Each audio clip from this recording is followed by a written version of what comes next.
পাঁচটি কথা আপনি কাউকে কখনোই বলবেন না। ১ নাম্বার, নিজের ভবিষ্যৎ পরিকল্পনা।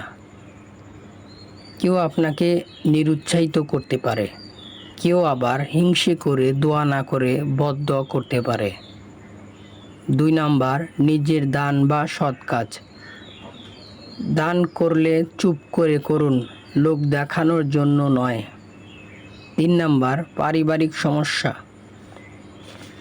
পরিবারের অভ্যন্তরীণ কথা বাইরে বললে সম্মানহানি হতে পারে।